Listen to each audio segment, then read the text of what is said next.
Hello, Marky Dragon, also known as Marcus Eikenberry in real life, and welcome to another episode of the Neosland Kickstarter Q&A blah blah blah with a disclaimer. Yes, we're starting with a disclaimer.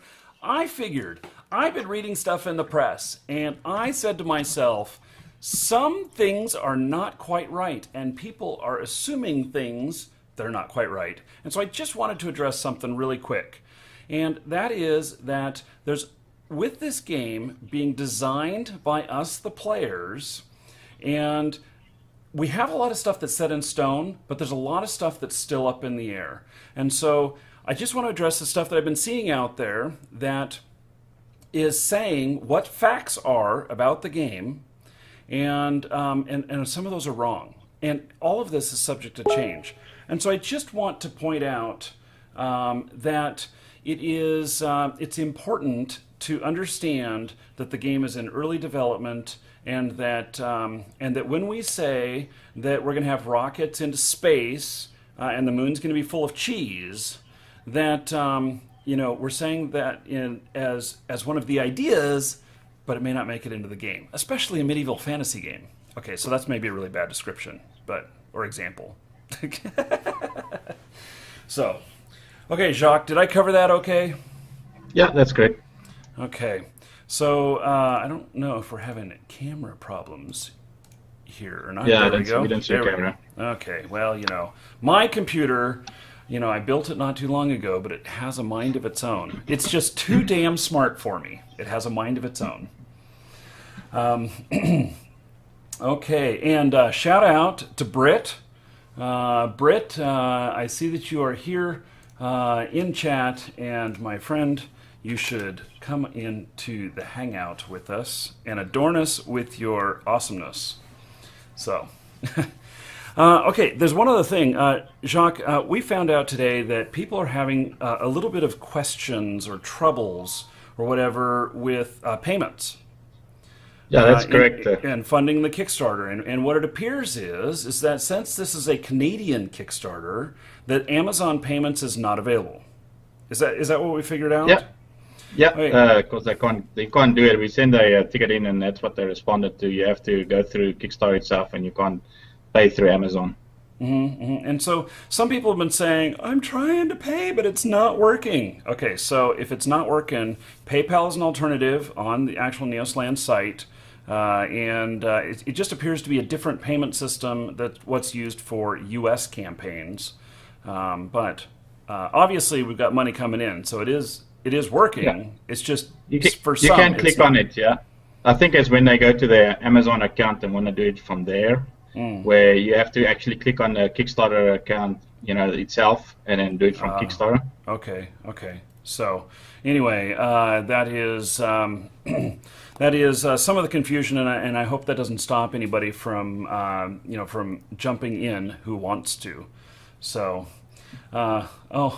Britt says that he's teaching right now. He's a teacher. He travels the world teaching, and he's teaching his class right now and watching us. Hello, Britt's class. How are you? I think he teaches. I wonder what Britt's teaching. International law or something like that right now. So, anyway, he'd be one to tell us when we're screwed when we make a mistake. So, okay, what is on our? He says he's not cheating. It's break time. What is our? What do we have a hot topic to start off with? Oh, I suppose that the horse dung is gone, but the next reward, yeah. Yeah, what's the next reward here? The next reward is no, we never talked about magic pot. No, we did. We said it does the cooking, right? And it does gives you. Yep, we talked about cooking pot, but we also talked about pet slime and compass. These have been rearranged in this new picture. So the next one is the bookshelf. The bookshelf. Okay, so why the hell do I want a bookshelf? Well, one of the things that we got in the systems is you have books, and you're going to use books to learn skills and stuff like that. To make it better, and also the furniture and stuff and it's going to be a time-based system. So you're going to spend time if you're learning a certain skill. And there's two sides to it. Learning it. It's not the fact of using it, right? So we'll explain that at the later stage a little bit more in detail for you guys, and make a little video to show that also how it works, everything. But one thing we want to say now is also with the bookshelf is certain furnitures and stuff in your house will give you extra buffs. Basically, you could say it's a buff or something that will increase your time, for instance, when you're learning something. So if you're close to this specific bookshelf, it'll have additional time reducer on it, so you can learn faster the skill.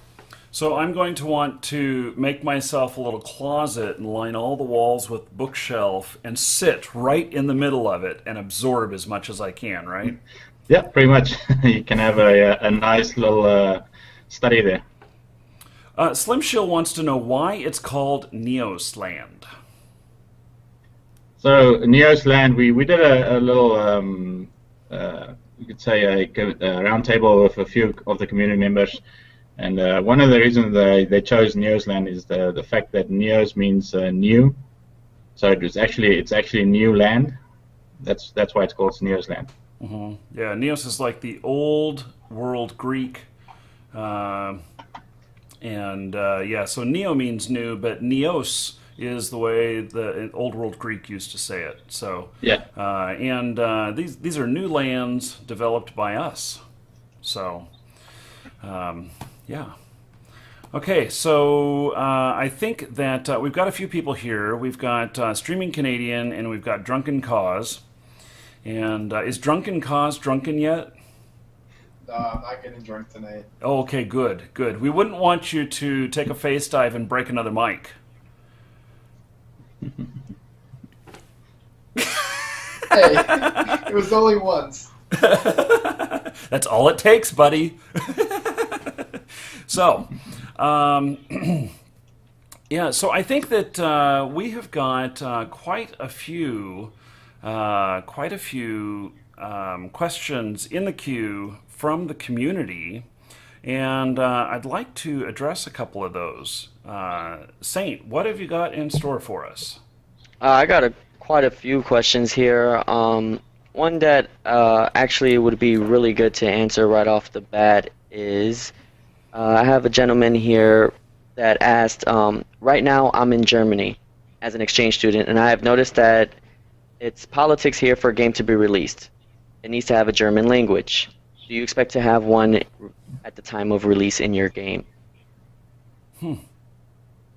So just to repeat that question, I got some of it, but I'm trying to figure the rest of it. Basically, he wants to know if you're going to have more than just one language available at launch. We will definitely try and do that. Yes, that's for sure. But I mean, it goes around again. How much we get in funding. Like all these things are little things. That the Kickstarter is there for, basically. To do the little bit of polishing and do things like that, right? Mm-hmm. So it all depends on the Kickstarter, basically, where we would be with that. To make it maybe possible, easier, and stuff like that, right? I find that interesting. I knew they have some interesting laws, like about Nazi stuff and hate crimes, and that like blood can't be red. But I didn't know to be released in Germany that it has to have German language support. And how I don't even know how they would police that because it's a browser game. How do they police it? Yes. I mean, I know that like China might use the Great Firewall of China and block it, but I don't think that Germany is is like that. So yeah, that's interesting. Well, I'm wondering. Well, go ahead. I'm wondering if that's for official support. Like if Jacques, if you had a business location in the UK or in Europe, then you would be required to charge everybody in Europe VAT as well. And yeah. maybe because you're in Canada and Canada is very friendly with Europe, that you may be required to do that anyway. I don't know. Well, we would just apologize and just say sorry anyways. Oh yes. We're sorry. Yeah, no problem, eh? So okay. Well, anyway, so that'll be something certainly to look into, And although I would say that it would be impossible that even when the game is mature to support all of the country's needs and wants, all 288 of them, or whatever, that might be a little bit insane. But Germany is a big, big gaming location in the world. So Here's if I could say, I wonder if it would be able to be blocked, kind of like the way that YouTube kind of has their stuff set up, where if you're from Germany, you can't watch my content. I wonder if we don't adapt to their laws with this game, I wonder if they'll just automatically block it. But as you said, that's voluntary with YouTube. Yeah. Because YouTube has office presence there. Yeah. So it's It's interesting. But I mean, either way, I mean, people are going to find a way around it if they really want to get the game and they really want to play the game. I mean, that's unfortunate, but that's the society that we live in and the time that we live in. They would just use a proxy. Yeah, exactly. Yeah. Interesting. So, okay. Hit us with another, Saint. All right, here we go from Jesper107. He wants to know, will there be any landscape creation available for the players beyond just housing, i.e. roses, gardens, forests, lakes? Yes, there's definitely going to be some landscaping and stuff like that, right, to make your house look better and so on. And I mean, even stuff like rivers and stuff like that, right? But it depends on if we get our voxel system in place that we're looking at getting into place. That'll increase to a lot of landscaping and stuff you can do on your property. You can literally change it totally like you would want to. You can dig into it or whatever you want to do with it. And you can also plant different things on it and so on. What are you going to, if we have that full voxel system, what are we going to do about the giant penises that are built out in the middle of everywhere? We'll get some giant rock elements and go destroy it. Fling horse dung from a safe distance. Oh, yes. Okay. You notice that's going to be my answer to everything on this show, right? Yes, well, horse dung is the answer to everything because it is so rare. Yep, exactly. Well, it is now. It is now, right? Because it's gone. It's been one of those items that have been taken away, so it's extremely rare. Big commodity. Extremely rare. Yeah, and Exactly. And Jacques, how many people got it? It was like 110 or something like that. I got 112. mine. I got mine. That's 112. 112. I got mine. Yep. I got my poo. Okay. TMI. We all got a little poo-poo. Okay. So, okay, now that we got sidetracked there, Saint, hit us with another. All right, here we go. This is from the forums. They would like to know, on the Kickstarter campaign, there is a horse and a boat. Will these items become a form of transportation for the players, or are these decoration items for their houses? Those are all forms of transportation, right? Like we said in the previous one, there's going to be many different types of transportation available for players. Because we really want them to explore the world and go to different places and see different things. We want that type of interaction. We don't want just like quick, fast traveling and that's it. Mm-hmm. And the longer they wait to back, the less chance they have to actually get this more means of transportation, correct? Yeah, I mean, there will be some similar ones in the game, but each, like we said before, each item in the Kickstarter has got a very unique system to it. So it's going to have something unique onto it, which you won't get to if you make the other ones in the game or find a horse in the game or something like that. Okay, and this actually follows up to that question, which they're wondering on the forums. Are you following a strict 24-hour clock for each item to be taken off the list? And if there is a 24-hour clock, what was the start time of these items being taken off? Yeah, there is a 24-hour clock. The Kickstarter started at 8. I think it's 8 o'clock Mountain Time. You can go to the you can go to the Kickstarter, and I think you can see how much time is left. Or if you go to, I think it's the Kick Track, you can see it there actually. Yeah. Right now it says 28 days. When it says 27, you just lost a day. and an Yeah, item. that's great. It was at 10. Okay, it says right underneath the back of this project button. It ends October 9th, and then it tells you your local time as to when it will end. In most cases, mine it's got it right. It was 10:25. Yeah. Is when we actually opened it. So, yeah. Okay, and also I see that IT Paladin he mentions that last question was answered in the forums already, and I just want to say yes, you are correct. And different audiences. Not everybody reads all the forums or watches all the shows. People like it different, and so some of the good questions that even if they're already answered in the forums, we are bringing them out here as well.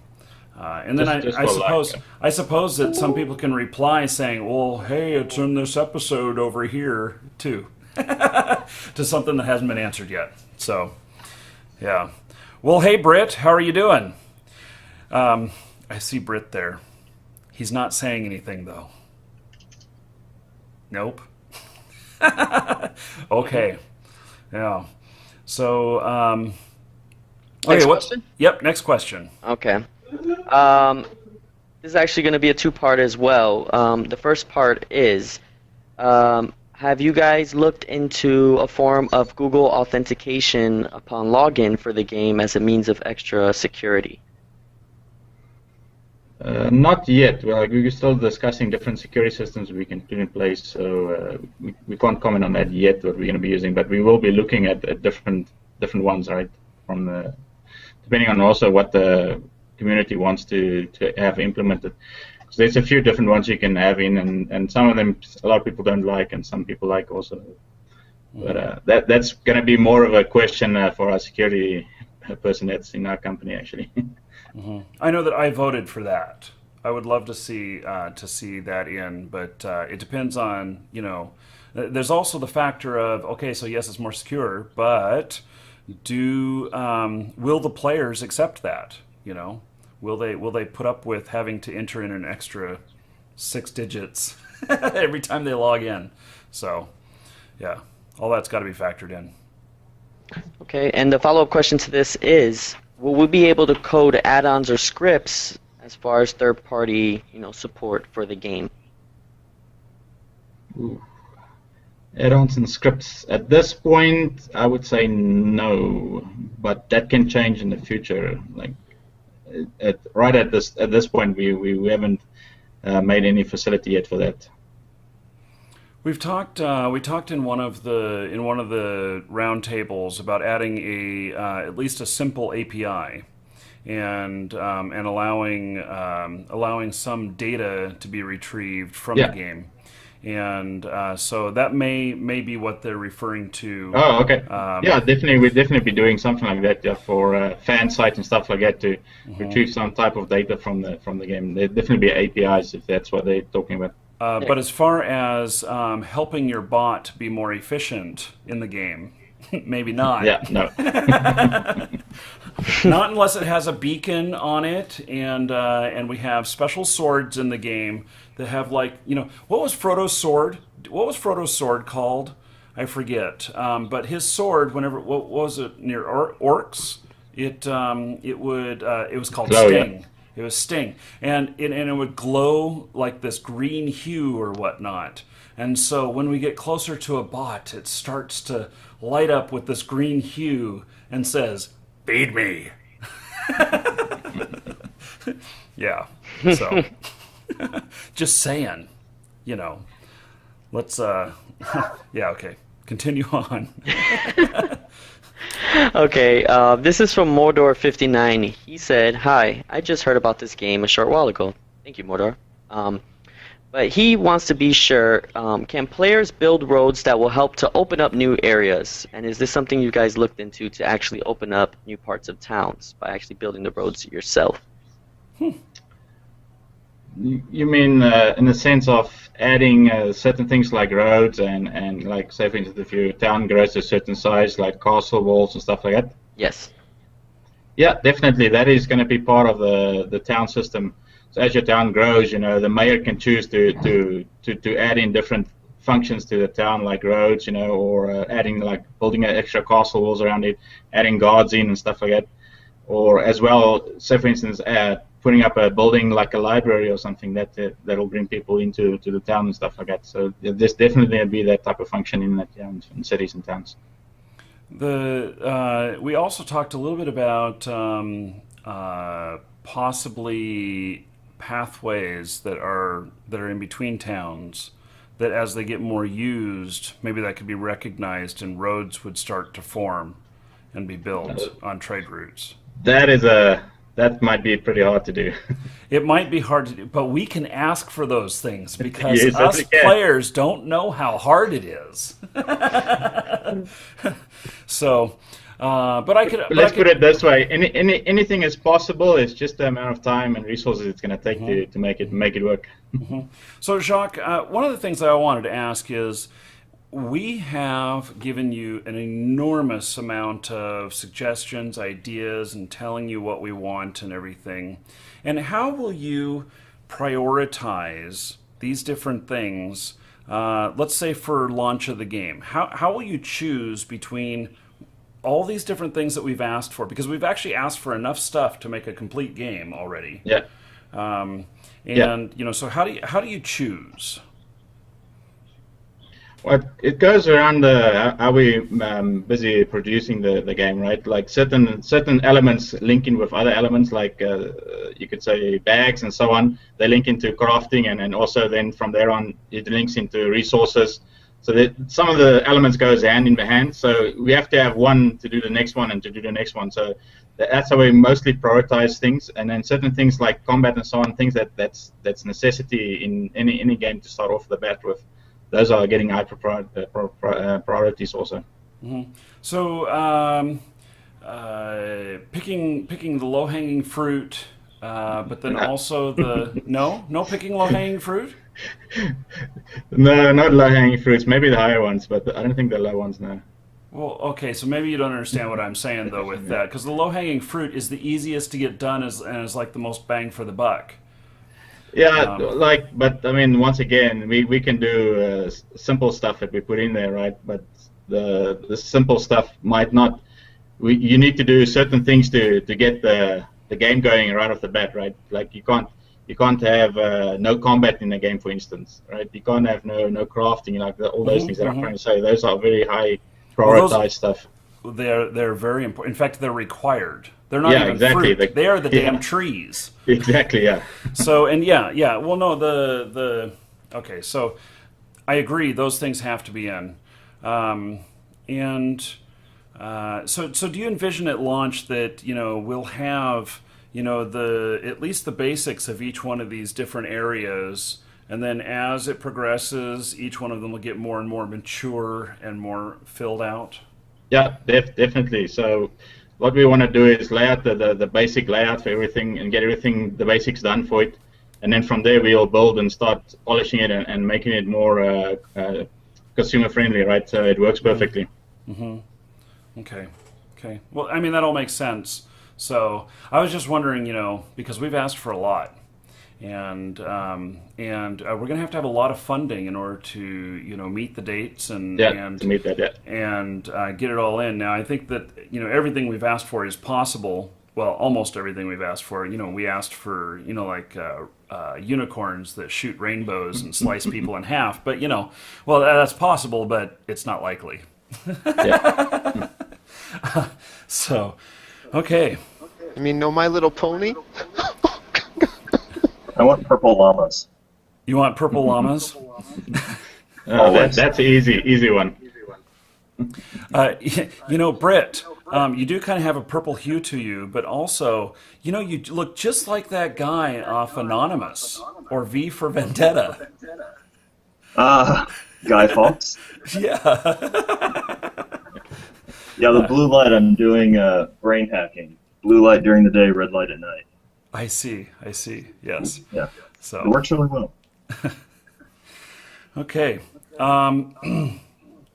What do we got up here next here, Saint? All right. This question is from Prot Raleigh. He wants to know, will there be invisible walls, for example, to stop you from going somewhere in the game? Right now, Final Fantasy has invisible walls where it kind of instance you into different areas of the world where it's not truly an open world experience. Will this game have those? Definitely not. This This is is- going to be a extreme open world. Like the concept we want to have is eventually getting to a point where it's like a full world where if you end up going from one section of the world to another one, it will basically, you can continuously walking around and stuff like that. So no, there won't be anything that will be like that. Might be the player owned dungeons, which is instance, but that's about it. Why? Let me ask a question here. Why instance player-run dungeons as opposed, and that be the only thing that's really planned to be instance and nothing else? Well, mostly what we're looking at is for the player instance dungeons, it's to allow players to decide what they want to do with their dungeons. When I mean instance, it doesn't mean it's only going to be like 5 people allowed indeed, basically, right? So it could have, you can make it unlimited people. It's just a way of you as a player controlling your dungeon. It's same as locking your house up, right? If you have your open house and you don't want people to come in, you lock the doors so that people don't get into it. Mm-hmm. Okay. Also, I mean, if the community asks for like a 5-man raid dungeons or anything like that, I mean, we would most probably put that in. But when he says like open world, it's basically open world. What I gathered from that question is you don't want something that they say it's a open world, but meantime like you said you have mountains that basically what they do is they keep you in certain areas and they then show you the rest of the world. So I don't myself like playing games like that, to be honest. Mm-hmm. Mm-hmm. I wanted to ask a quick question here before Saint throws out another one there about the dungeons and the instances, and I'm sure I'm not the only person thinking of this. If I'm making my own instance, my own dungeon, am I also adding the mobs and the bosses? And the second thing to that is, what's stopping me from continuously keep on going through my own dungeon and never ever exploring the rest of the world? Well, firstly, we don't want any players to directly add mobs and stuff like that, but you will be doing it indirectly with certain items that you can get in the world, like, say, for instance, whatever a mob would like. If you put, like, I always say the example, say hay, and then you put some hay down in your dungeon as an item, that'll attract maybe some ogres into your into your dungeon.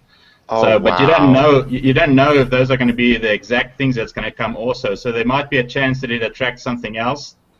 And also, how we want to do it is, as a player, you won't be able to walk around in your dungeon and see all the monsters and stuff like that. We might set it so that you can do that, but I think it'd be more fun even for the player by putting all these things down and then literally going to explore the dungeon just as a player. And fighting the monsters, so you can get that fun experience out of it also as well. Yeah, I think what would be really good. Sorry to cut you off. I think that would be really good for that would be something along the lines of not randomly generated dungeon, because you don't want to mess up after something you've just created, but something like to stop somebody from going through the same dungeon all the time. Because once, you put down that bay of hay, for example, ogres come, right? Now you know ogres are coming. Maybe if it could be like randomly spawning, maybe if the ogres come, maybe that's going to attract, I don't know, Something zombies else. or something. Yeah, or something else, and then it just progressively gets Dragons like to eat populated ogres. just- exactly like somebody like Marky Dragon. It would attract him, No. We actually talked about this in one of the round tables, and one of the ideas floated was that since it's your dungeon, that your creatures put up with you, and so they're not really combative, and you're not really fighting against them, and so you wouldn't necessarily, go adventuring in your own dungeon. I think it's like, well- like the dungeon master kind of deal. Like, I'm the dungeon master. This is me. Back away from me, zombie, or whatever. Yeah, I like that. That's cool. Well, I think what we will do maybe, because I think some people would like to be able to go and fight in their dungeons, right? So maybe we will have an option there for you when you create your first dungeon, or when you get it, you can choose what type of dungeon you want to make, like one that Whether you're you dungeon wanna, master or not. Yeah.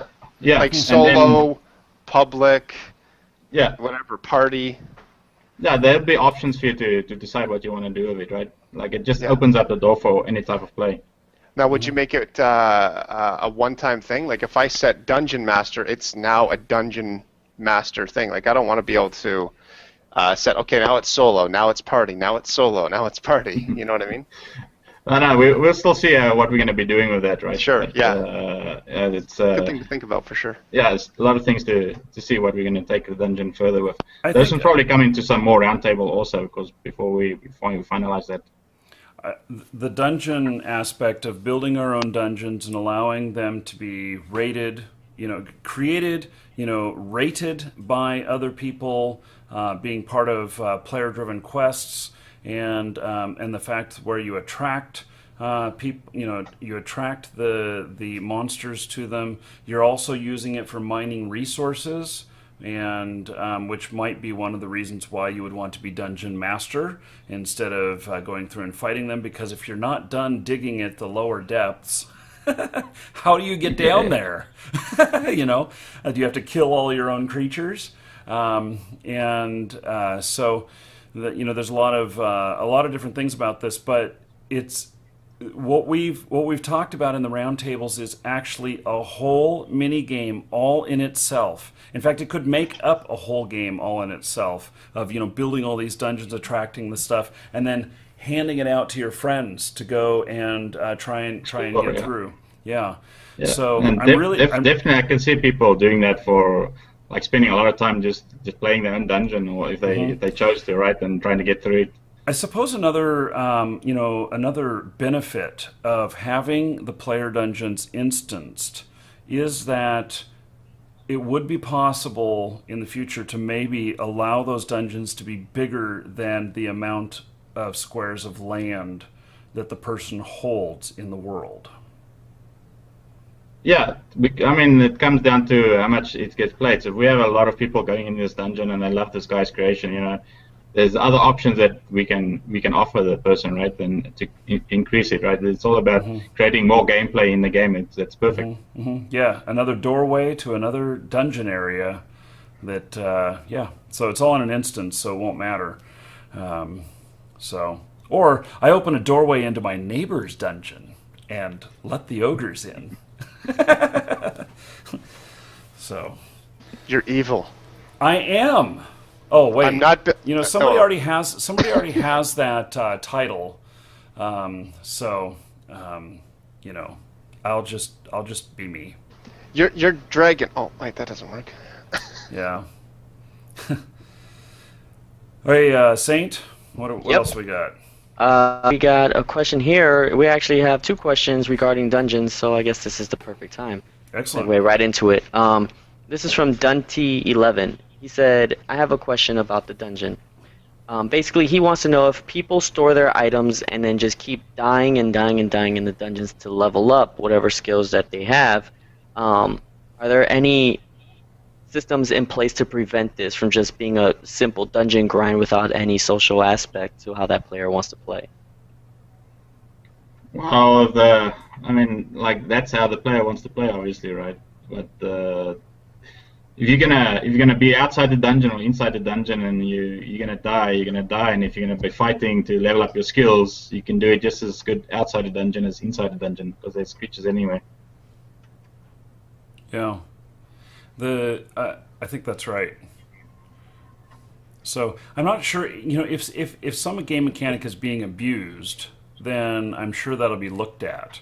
But and I think that's what the person submitting the question is. Yeah, I was thinking it can be abused. Yeah. But you guys, you said you guys have metrics and other stats that you'll be running against things to know when something's getting out of whack. Yeah, should definitely. Be looked at. Yeah. So, okay. Yeah. And then the follow-up question was from the same person. He wants to know if I have mobs or monsters in my dungeon, do they come in already with weapons, or do they get them off the dead players? And now they have the loot that the dead players have held. I'm not sure that breastplate will fit the ogres. Yeah. Yeah, But like most creatures will obviously come equipped with certain equipment and stuff like that. And then they loot, they could most probably loot them and put it in chests, depending on if that loot's going to be for the players so they can just grab it from chest, or if they have to kill the mobs to get it from them. So it's going to depend on a mob per mob situation, basically. They're coming out of left field tonight with these, huh? well, it's good though. Yep. This is what makes us think. And these questions, by the way, are also, an indication of what is important to everyone who wants to play the game. And so, so they're all being heard and everything, and it's all taken into account, and as this whole thing is being designed. Okay. Now, this next question, I've gotten a lot of questions recently regarding just people worried about the real life money aspect of the game that we've discussed. And this gentleman here is wondering, how much will that pertain? How much will real life money pertain in this game? Are we talking just property and housing, or will it go beyond this? At this point, it's just going to be a property, basically. It's not housing as such. We did answer another question on the forum about that people were confused if the housing has cost money as well, like building the walls and stuff like that. Those are all resources in the game and skills that you have to build those things. Only thing at the moment that you're going to be buying with real money is going to be your property. And like we said in the previous ones, there's specific reasons for that, because there's only a limited amount of property and so on. And so we have to make sure that if you buy it, you got a good reason to keep it, basically. Saint, can you read that question again? I want to hear that question again. Sure. Can you hear me? My microphone got muted for a second. Yeah, I hear you. Okay, let me scroll up here to find it. Give me 1 second. He says, how much of a role is real life money meant to be taken in the game? Will it go beyond property and housing, or will it be more important? Because there is one other aspect of that, and that is the whole trading game time for in-game cash. And so you will be able to use real-life currency to buy a code that will equal, say, a month subscription in the game, and you can trade that code with another player in the game at whatever the current rate is for the currency in the game, gold or whatever it is. So you will be able to generate in-game money in that fashion. It won't make money magically appear in the game. It just makes it so that another player who has a lot of money in the game can then transfer that into their subscription, and they don't have to pay it. So in effect, you are paying this other person's subscription, and they are thanking you by giving you some in-game currency. So it's kind of the legit way to actually use cash to your advantage in the game, but it's not I'm not so sure that's like would be called pay to win or anything like that. It's more of pay to reduce time. So, yes, Canadian. I know, I'm like, I got something here. So Terra Online actually is doing that, and they're doing it very, very successfully. Good. I designed that system. Good. I'm glad. I mean, it's working very, very well. They never gave me any credit, but hey, we're getting you credit now. I mean, they did a very, very good job of doing that. Well, in this case, you did a very good job of doing that, and I like their system. My question with that system is the premium currency, which is actually real dollars, is it going to be generated by the actual players in game, saying 25,000 gold equals 1 month of subscription, or is that going to be server side, saying 25,000 gold equals a subscription? You mean if it's going to be a set price? I think how it works, like in EVE, I think that's a market value that's set by the players. Supply and demand. It's pure supply and demand. There is some market conditions that they put on it, and I don't know what all of those are, but it is based off of the general principle of there are only so many people that are willing to buy these codes to sell in the game, and there's these other players in the game that want to buy those, and so the price fluctuates as those two, interact with each other. And so at first, they might appear to be very cheap, because because we will not have really had any inflation in the game at that point. But as inflation happens, the price will creep up, but so does the value of everything else. And so I think that that it will be a fair price, however it works out.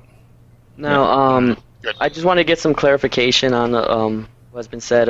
We have some people in chat that are a little confused about the real life money towards in-game money. Jesper in chat, I'm just going to read off his question really quick because it is part of this topic.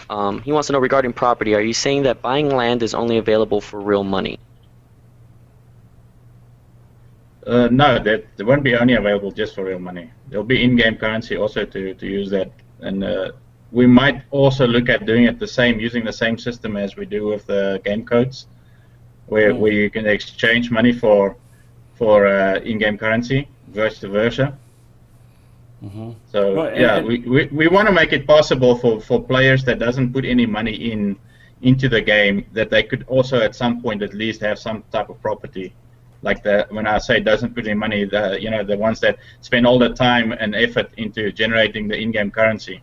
Mm-hmm. Now, there's a system that Guild Wars 2 put into place, and I'm not sure if you guys know about it. It's the gold versus gem system, where their in-game cash shop, their store, is based off of gems that you purchase with real money. And then that gem is then used for currency within that store to purchase items that aren't available within the world, like let's say XP boost, gold boost, or like just magic find boost, so that you can find rare weapons with a higher percentage, such and such, yada yada yada. It's a dual currency system. Yes, is what it is. And there's a lot of games that do that. Yeah.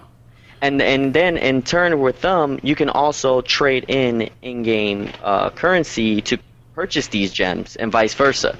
So the market sets itself really between those two dual currencies, which is ultimately what you're trying to do here, but minus the cash shop. It's all driven through the in-game market. Yeah, like I'm trying to figure out now how that system you're saying it works, the dual cash system. Before I thought it was games that I've played before. It was more or less just so that you can have an actual item in the game that is equal to a real money currency, and then so you can buy stuff easier that way than actually going and physically buying it with real currency. I think it's a little bit different than what we're looking at right now, because of ours it's going to be more you're trading the currency that's in the game for cash, but it does fluctuate a lot. But some of those, maybe I'm thinking of the wrong ones, but the ones I've played before, those are basically set already. Like it doesn't fluctuate. Like you only get X amount of, say, diamonds or whatever it is for X amount of money, and it's always going to be like that. So and also, if to avoid dual currency, really everything can be based off of the code into the game, and so the game time code could equal, it can equal whatever in cash, or maybe it equals 1 square of land purchase. Yeah, exactly. Type of thing. And so that way it's still cash in to the game developer, but it allows people who make enough gold in the game, or whatever the currency will be, to enough horse dung in the game to buy one of those, if they're one of the people who just in real life just doesn't want to spend very much money on the game. They just would rather earn it in game. So Path of Exiles has a very, very interesting currency, the way that they use their currency. There is no currency in the game. It's all based off of the items that are found in the game. Mm-hmm. That's a very interesting system. I don't know, Chuck, do you know Path of Exile's currency? The way that they do it? I haven't actually played that game before. Okay, I'll have to link it to you. You'll be able to take a look at it. Yeah. 'Cause it's a very interesting system. I haven't seen any other MMO really do it. So It's very interesting the way it's done. we're pretty On much out Diablo of 2 time. basically have that. We're pretty much out of time for this episode. Let me ask one thing here.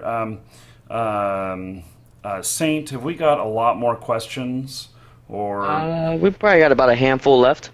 handful left? So and I know you have to be going, but if we did another half-hour episode, are you available for that? Yep, I'm good to go. Okay, Jacques, you available for that as well? Yep. Okay, so we'll go ahead and end this episode. If you're watching on Twitch right now, hang on, don't go anywhere. We'll start another episode here in 4 minutes.